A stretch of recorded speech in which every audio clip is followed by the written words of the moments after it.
3 disturbing true last day of school horror stories. What do we got going on? Alright, story 1. Let's get it, bruh. What do we got? This was something that happened so long ago that a lot of details are a little blurry. Okay. It's not like it happened yesterday. What happened? I'll try my best to fill in smaller details that I don't fully remember with how I best remember things played out. Let's get it. It was the last day of school. I was in the 4th grade. 4th grade? Damn, bruh! You getting on to the elementary school? I hope it's not like a school threat or something. Damn, bro, would have been eating. You barely even started school. It was the last year in our elementary school where kids had to be picked up by their parents. 5th graders were allowed to walk home on their own. Okay. My mom would always be the one to pick me up. Okay. On the last day of school, my friend Dennis and I had a playdate planned to celebrate the last day of school. W. Dennis wasn't in my class this year, but we had been friends since kindergarten. Dennis? Dude, Dennis? You're friends with the Rizzler? My bad, my bad. He was in a different dismissal hallway from me. After school was over, we single file lined up and walked to the exit door at the end of the hall, where we waited outside by our teacher, Miss Blue. I waited for Dennis's dad to appear from the crowd of parents shuffling in and out of the parking lot next to the doors. Okay. Then I heard my name. Tommy, Tommy. I look over and see a man waving at me as he approached. He introduced himself as Dennis's uncle and said he was picking me up. Alright, bro. Alright, bro. We know what uncles are notorious for. I don't think you should trust someone's uncle. Alright? I went over to Miss Blue and said I'm being picked up. She asked, "Where is he, sweetie?" And I pointed to Dennis's uncle, who waved at Miss Blue. Miss Blue dismissed me and I went with the man. He led us without Dennis, bro. I hope you're going with your friend. Through the crowd and was a very quick and jittery talker. Like, he spoke fast and had a bit of a stutter. He was walking incredibly fast. It was almost hard to keep up with him with my backpack on. Okay. He explained to me that his brother, or Dennis's dad, was working later than expected, so he was driving me back. Okay. We got to his car, which was a dark red hatchback type car from what I remember, and it took me this long to acknowledge the giant elephant in the room. What? Where was Dennis?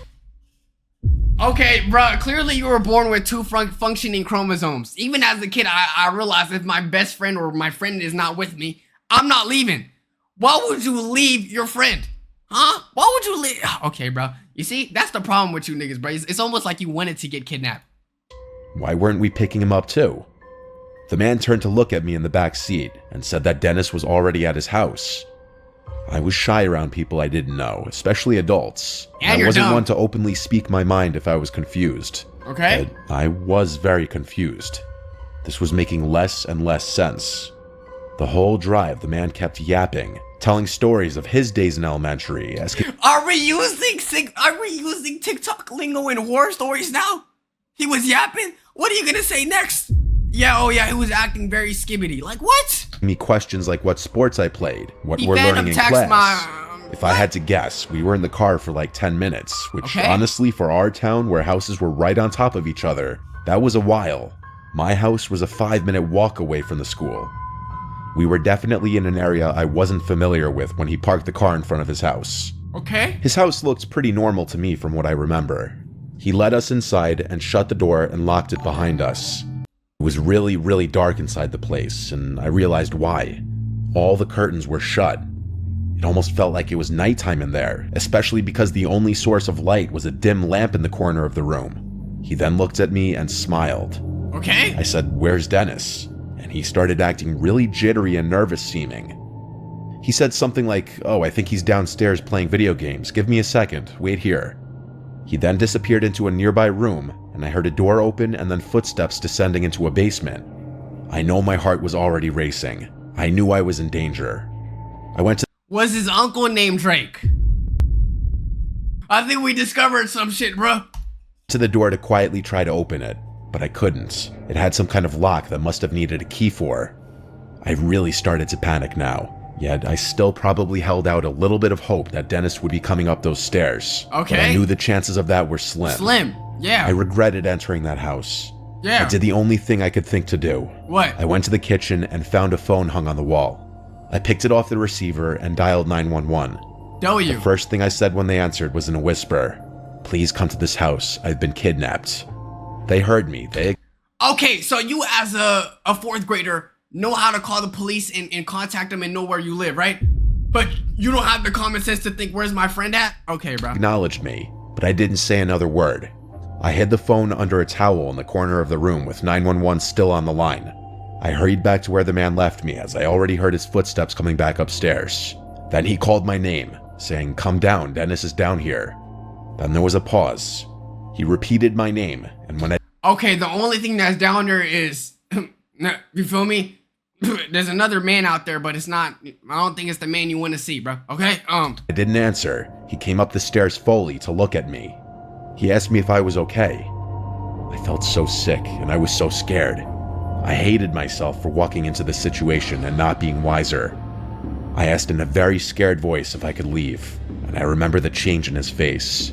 His fake, friendly smile disappeared as he realized that I was no longer falling for this. He walked closer to me in a gentle manner until he was close enough to grab my wrist aggressively, and he started pulling me towards the basement.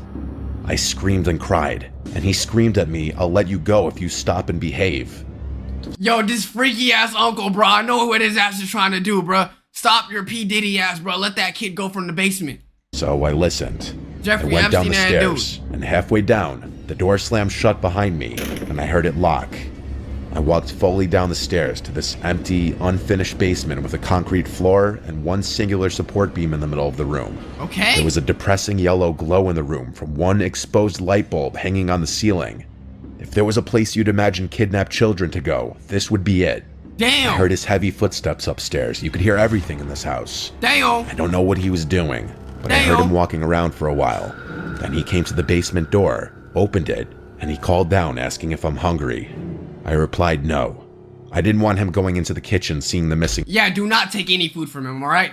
I feel like he's gonna bust out the food from the wrong place anyway. ...phone. He shut the door and locked it again. I sat down there, waiting, with my heart in my throat, and then I heard it. The doorbell ringing 3 times from upstairs, followed by banging sounds, which were definitely the sounds of police banging on the door. Damn! I would refrain from screaming until I heard the front door open, but I never heard the man's footsteps approach the door. Yo, imagine he runs to the door and he's like, oh, "I'm saved," and then it's another guy in the house. Yo, bro, that would be the craziest thing, bro. The doorbell kept ringing and I kept hearing the bangs. This went on for some time, until I heard a really loud bang sound, and then multiple heavy footsteps and multiple screaming voices. Damn! I started screaming for help as loud as I could at the top of the stairs, banging on the door. Okay. The door was unlocked, and a police officer on the other side grabbed hold of me and hurried me outside. There were at least 3 cop cars outside. I had to tell everything to 2 of the cops outside as we waited for my parents to show up. The man from inside was brought outside and into a cop car in handcuffs, and that was the last time I ever saw him. How did he know to pick up that child and what excuse he had to say? You feel me? So it's either that kid knew who Dennis was, or I don't know, bro. When my parents arrived on the scene, my mom was bawling her eyes out. There had already been a whole scene at the school as cops were called and Dennis's dad realized what happened. This man was a work associate of Dennis's father. When he somehow learned that Dennis's dad would be picking up Dennis and I from school on the last day, he seized the opportunity to do what he did. Damn! A complete sick fuck. Yo! I don't know how he found out what I looked like. As I got older, I never really asked for more details because I try not to think about it. Damn! My mom went to counseling with me for months after this incident. Shit. Let's just say my parents didn't have kind words for Miss Blue, not verifying if I actually knew the person picking me up. Yeah, you could blame Miss Blue, bruh. Especially if you know who usually picks him up. The least you could ask is, oh, how are you related to him? You feel me? Miss Blue, if something happened to that kid, nigga, that would have been your fault, bruh. If I didn't think to call the police before he basically threw me in that basement, I know for a fact I'd be dead right now. This was like 17 years ago. Shit. That man might be out of prison for all I know.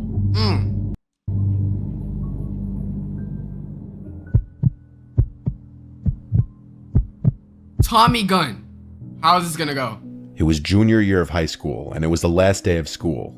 A lot of people cut school this day or left early after lunch period. Okay. My friends and I were some of the latter.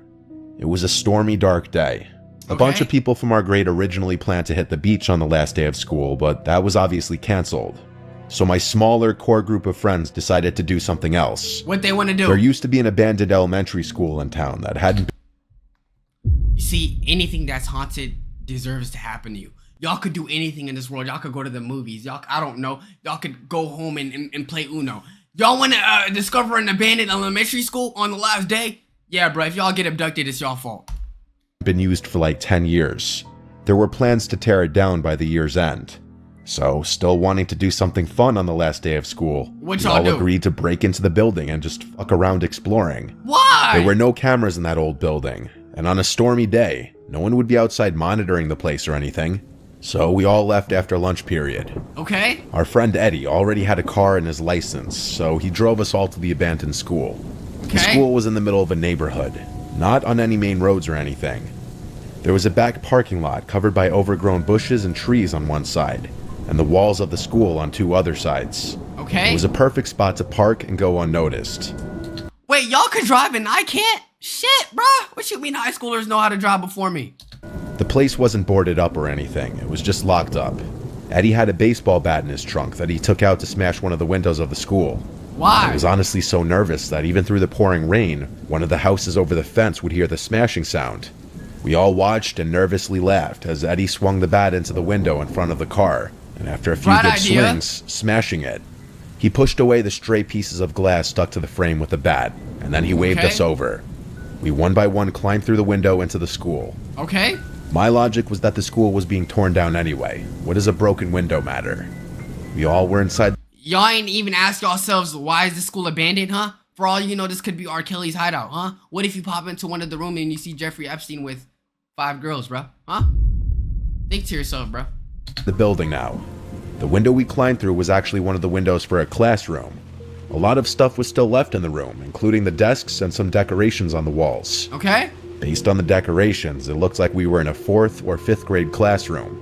It was very surreal to be inside of what was once an active classroom where little kids would come. This is where the Diddy parties are held? That explains a lot. To learn. Now nothing but a cold, dark, and abandoned room collecting dust waiting to be destroyed. The sounds of thunder and lightning outside also added to the surreal feeling of it all. Okay. There were no lights on in the building. Power to the place was likely cut completely. Heard you. We anticipated this though. The flashlights on our phones were plenty to get around and see. Interesting. Even without them, it wasn't completely pitch. Are these pencils or rulers? Cause holy shit, there's not a single reason why your ass should be having a 12-feet pencil, bruh. Nah, it's probably a paintbrush, yo, I'm stupid. Black in there, as even though it was a dark day, some light was still creeping in through the windows and doors. We started traversing the hallways, going from room to room. Each classroom was still full of desks and chairs that hadn't been sat in probably a decade. Okay. We all 4 were in the same classroom when there was a sound that echoed down the hallway and into the classroom. We all went silent and turned off our lights for a moment. After a flash of lightning, we slowly accepted that it was probably nothing, so we continued on. We just went from room to room as our wet shoes all squeaked on the floors. Okay. Sneaking around wasn't possible, really. A lot of things in the school were visibly decaying. You could really tell no one had stepped foot in there in ages. Yeah, because it's As abandoned. we neared the corner of the hall, buddy. I turned around just to look back down the other way. So what At happened? the doorway of one of the classrooms, it looked like there was something sticking out from the classroom. I asked my friends to also look. Their lights would maybe help see what it was. When all 4 of us were pointing our phone flashlights Damn, I knew it, Chad. Bill Cosby escaped from prison, bruh. I knew it. Toward the door, I knew it, bruh. whatever that thing we were seeing was retracted into the classroom. All 4 of us quietly went, oh shit, amongst ourselves, and we started running down the intersecting hallway. We stopped when we were far enough away.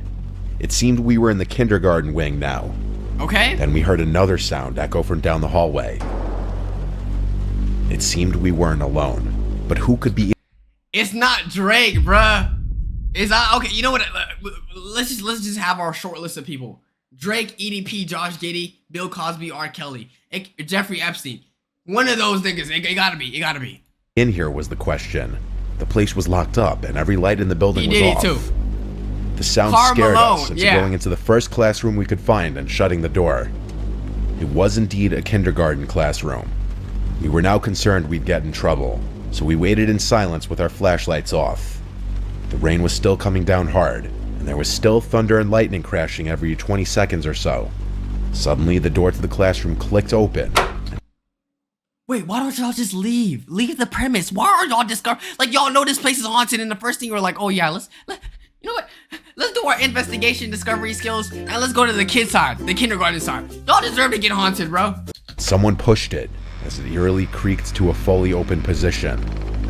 We didn't see anyone at the doorway though, and the hallway was almost pitch black. We all tried our best to stay quiet. And then, slowly, something appeared through the doorway. What is it? It was the shape of a head. We all saw it, and when there was another flash of lightning, we saw what it was. It was in fact someone's head, looking into the classroom directly at us. I started apologizing for all of us, saying we're leaving. Oh, you're a pussy. The person at the doorway didn't move. I'm sorry. I'm like, nigga, it's abandoned. And almost lifelessly just peered around the doorway in the classroom. Eddie asked, "Do you work here?" No response. Eddie had a fuck this moment clearly. He handed me the bat as he struggled to unlock one of the windows to slide it open just enough to crawl through. He crawled out first, then my other two friends, and I was last. Before I crawled out, I looked back one more time at the head at the doorway. I crawled through as quickly as I could, fearing I'd hear the person run up behind me and grab my legs. Once I was out, I ran to catch up with my He probably looked at y'all and he was like, y'all are too old. Let me keep searching. You feel me? He probably wasn't interested in your age. Friends who were already booking it back to Eddie's car. We drove out of there in a hurry and never looked back. The building was torn down later that year and has since been turned into a park. We never got in trouble for breaking in. To this day, we have no idea if that was some kind of worker or just some random person. Probably Drake. Either way, it was extremely creepy behavior on their part. Damn. Interesting. Last story. Tee up, bro. Liz. What happened to you, Liz? When I was a freshman in college, I took a chemistry class. It was really difficult for me. The tables were arranged in groups of 4. I sat at a middle table at the left side all the way to the end. Okay. Next to me was a guy named Zach. He was very awkward. I will say I love the classroom settings of like anything science related, bro. Because I don't know, it just makes you feel more free, bro. I don't know if that makes sense. He gave me Reddit moderator vibes. To describe his appearance, he was like 5'8", he was a little overweight, and he had a really ugly, patchy beard. Oh, against an impact player. He knew his stuff in chemistry. Okay. I think he was just good in school overall. Okay. We started to talk in a pretty cordial way when he noticed I sucked in class, and I would ask him for help.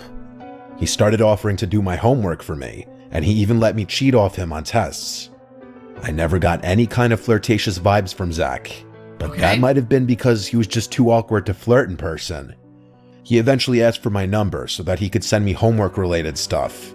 Obviously, I gave it to him. He was helping me out a ton and didn't give off any threatening vibes. He just seemed a little reclusive. Fast forward to the last day of class, and Zach did something completely unexpected. What did he do? He asked me if I wanted to go on a date with him after class. Buddy, you're built like queso. Come on, what you think, gang? I had no physical attraction to Zach in the slightest, and our personalities were complete opposites. Don't tell him yes. But he did help me throughout the semester maintain an A, so I had to let him down super politely. Oh, okay, so you still let him down, because I was about to say, you gonna let a nigga clap your cheeks just because he gave you an A? I lied and told him I'm going away to Miami for the next couple of weeks and won't be around. He right away responded, "What about when you get back?" Whoa! I felt like 2 weeks was long enough of a gap in seeing each other. No, you would probably lose interest. So I said, yeah, I could be around. Or something like that. That's your first mistake. You know Reddit niggas would wait 5 years to get female touch. Come on, bro. He responded with a really cringy, cool, as he nodded his head in response. From here till the end of class that day was really awkward. Where y'all think he gonna take her? After class, I left straight from my car and drove right home. He gonna take her to Comic-Con. I was a commuter, not a dormer. So after— Hold on, Comic-Con is cool. Let me stop. After the last day of class was over, that was it. It was Thursday, and my other friends who went to the same school wanted to go out that night. So we hit town that night, and at some point, I got a text from Zach. He asked, "When are you going to Miami?" I told my friends all about Zach while we were drunk. How he got me an A, but now he wanted a date. My friend— Hey, he got you an A, now you gotta suck his D, bro. That's how it works. That's PEMDAS right there. Joked that I should just go on the date with him to be nice. I joked back sarcastically, yeah, for sure. I told myself I'd respond to it later, but I was drunk and completely forgot to. The next day, I woke up to 2 follow-up texts, one with question marks, and then the next one, "You're going to ignore me now that you don't need me anymore, right?" Yes. So I replied, "Hey, I'm sorry, I was packing. I'm going to Miami today." He replied almost instantly saying, "Okay." Obviously, there was no Miami trip, but he should have never found that out. Yo. Later that night, my girls and I went out again, and while out, I got a scary text from Zach saying, "I thought you said you were going to Miami tonight." Say you swear to God this nigga got all the time in the world to go to the airport and scout everyone. Hey, hold on. Come on, bro. You gotta have a life. Oh, never mind. He's a Reddit mod. Of course he don't got none. I almost dropped my drink when I saw this. I showed it to my girls, and they were all freaked out just like I was. I replied to Zach, "What do you mean?" And he replied, "Nothing, forget it. I just don't like liars." Damn. I genuinely was scared that I was being stalked. I looked around the whole bar, but he wasn't there. At least as far as I knew. Damn. So what the hell? I just didn't answer. At that point, I never planned on answering him again. It wasn't until late that night, shortly after I got home, literally taking my shoes off inside, that there were knocks at the door. It had to be like 1 a.m. I said, "Who is it?" And it was Zach on the other side. He said, "It's me." I wanted to scream. I was home alone. I yelled through the door to leave, or my dad will come out and kick your ass. That seemed to work, as he didn't knock again. I texted everyone I knew about the situation. Desperate, gang. My family, all my friends. I was horrified. Some suggested calling the police. I said I would go to the nearest station tomorrow, but tomorrow didn't even come yet, when I received a super long, disgustingly weird and creepy text from guess who? I was appalled when I picked up my phone and read it. This is what it said. What? "I'm feeling a lot of emotions right now after being used by someone for months." All she said was she not trying to lick you, bruh. This nigga sending paragraphs. It's not that deep. Are you that deprived of female touch that you gotta send her whole essays? She just say she ain't what's your big ass, queso. And then lied to. And hurt and anger are 2 of them. I thought from the start of the semester in chemistry class that our chemistry was through the roof. I am not reading all of that. No pun intended. I must say, I am hurt that you would make up something as elaborate as a 2-week-long Miami trip just to avoid going out with me. It's not that Even after deep. I stuck my neck out for you all semester and risked my own academic standing. I definitely have noticed the way you looked at me sometimes in class, and I can't pretend there wasn't a hint of interest there. What? All I'm asking for at this point is for 1 day. Yeah, bro, she was looking at your titties. That's it. I'm not asking your hand at marriage, though I surely would be quite an ideal husband to have if I do say so myself. What? I'm going to give you the benefit of the doubt that you needed more time to think over the prospect of going on a date with me. Get help. I know how much I have to offer, much more than these losers all over campus. If you want, I can come back to your house and we could talk about it in person. Hell. I'm only making this offer once. I'm just very crushed to feel like I wasted so much this semester for nothing in return. Yours truly, Zach. Oh, hell nah, bro. You know what I would reply to this chat? I ain't reading all of that. If you're sad, I'm sorry. If you're happy, congratulations. Take care. My nigga, cause what? You can't just voice message this? Bro, she is not that bad. Who are you talking to? Ice Spice? I sent this to everyone. Ruby Rose? I didn't care that it was 3 a.m. I called my dad until he picked up, and I told him how scared I was. After he read the text, he took it upon himself to send Zach a lengthy text of his own, and he attempted to call him like 10 times, but Zach is clearly too much of a coward to pick up that phone call. Damn! I also went to the police station the next day with the text saying I wanted to press charges, and one of the people working there said that Zach would be contacted. Zach never picked up any of the calls from the police who were trying to get him to come in for questioning. Where did he go? Nor did he answer any of their text messages. He stopped going to school? Zach completely disappeared. I never heard from him again. Between the police contacting him and my dad's pretty scary texts and voicemails, that basement-dwelling creep probably was shitting himself. Luckily, I never saw him on campus again or anything like that. Nigga went on to become a full-time Reddit mod, bro. Damn. Anyways, YouTube, that is the disturbing true last day school horror stories. Imagine dealing with that on your last day of school. It could have been any day, but it's on the last day when you're supposed to be happy and prepare for summer. That gotta be crazy. Let me know what y'all think. What story was the craziest? Make sure you guys subscribe. Join us on Discord. No extra for life. Love y'all.